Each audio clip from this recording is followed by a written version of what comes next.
মানে বাংলাদেশের সঙ্গে টেস্টে খারাপ করলে অজি সিনিয়র ক্রিকেটারদের ভাগ্য গড়ে যাবে, বিষয়টা আসলে এরকম বলা হচ্ছে কি না যে এখনও যে আসলে বাংলাদেশের সঙ্গে কেন খারাপ খেললে, বাংলাদেশ যে বেটার ক্রিকেট খেলেছে বলে তোমরা খারাপ খেলেছো, বিষয়টা এমনটা না। তবে অস্ট্রেলিয়ান গণমাধ্যমে এরকম শিরোনাম হবে সেটাও তো একটা অদ্ভুত ব্যাপার ছিল। পুরোপুরি ধুয়ে দিয়েছে তারা, গতদিনও আমরা দেখলাম, আজকেও দেখলাম। মানে টেকনিক্যালি কিংবা প্লেয়ার ওয়াইজ তো একটা পার্থক্য আছেই। আপনার কি মনে হয় যে মেন্টালিও যে অস্ট্রেলিয়া কিছু একটা করে দেখানোর সুযোগ, সেই সুযোগটা বাংলাদেশ নিচ্ছে এবং মানসিকভাবে যথেষ্ট শক্তিশালী?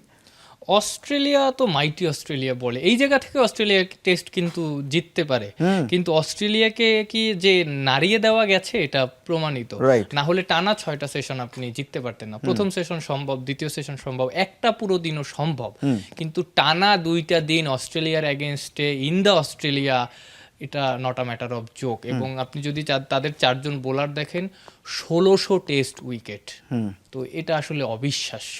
এই জায়গায় বাংলাদেশ গেইনার।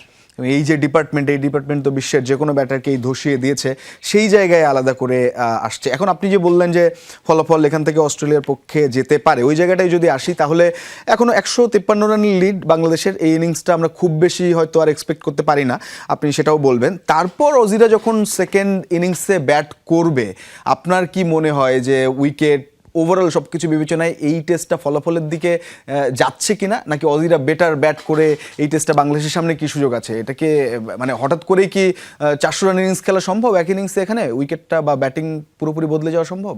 ফলাফল আসবে ফর শিওর, সেটা যে কোনো দলের পক্ষেই যেতে পারে, অস্ট্রেলিয়ার পক্ষেও সম্ভব। এই জায়গায় 400 রান, 450 রান, 500 রান করাও অজিদের পক্ষে সম্ভব। তারা দিনের পর দিন এটা করে এসেছে। আমি একটা নিউজ পড়ছিলাম, 2010-এ পাকিস্তানের এগেনস্টে শুরুতে খুবই বাজে ক্রিকেট খেলে অস্ট্রেলিয়া, সেখান থেকে মাইকেল হাসির দারুণ ব্যাটিংয়ে ওরা একটা ফাইট ব্যাক করে, ইভেনচুয়ালি শেন ওয়ার্নের বোলিংয়ে তারা 36 রানে তারা জিতেও যায়।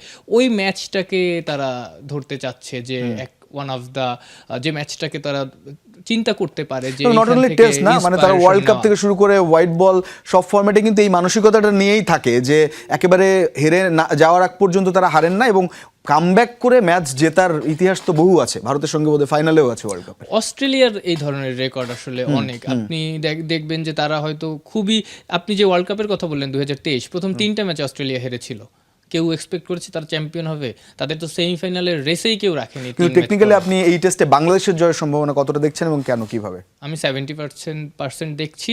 এবং আপনি যখন দেখবেন যে 4 উইকেট হাতে নিয়ে 150 রানের বেশি লিডে আপনি অলরেডি চলে গেছেন, এইখান থেকে তাইজুল ভালো ব্যাটিং করেন, মিরাজ আছেন, হাসান এই মুহূর্তে ভালো ব্যাট করছেন, তাসকিন রান করতে পারেন, মোস্ট ইম্পর্টেন্ট ফ্যাক্টর হচ্ছে ইলেকট্রনের একটা অফ গেছে, সুতরাং হ্যাঁ। সো তাসকিনের যেটা হয়, তাসকিন 7, 8, 9, 10 বল পেলে ওখানে 15-20 রান যোগ করে দিতে পারেন।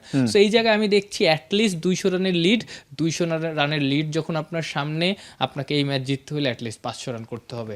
সেই 500 রান করা অস্ট্রেলিয়ার জন্য খুবই টাফ, এবং বাংলাদেশের জন্য সমূহ সম্ভাবনা বা সুযোগ দুটোই রয়েছে। যেভাবে তারা সিচুয়েশনাল গেম খেলছে কিংবা এক্সিকিউশনটা তাদের ঠিকঠাক হচ্ছে, সেটা করতে পারলে এই টেস্টে জয়ের সম্ভাবনা রয়েছে, অন্তত পিএল তাই বলছেন, আমরাও তাই মনে করি। অসংখ্য ধন্যবাদ পিএল যুক্ত হওয়ার জন্য, এবং খেলা নিয়ে অনেক আড্ডা হলো।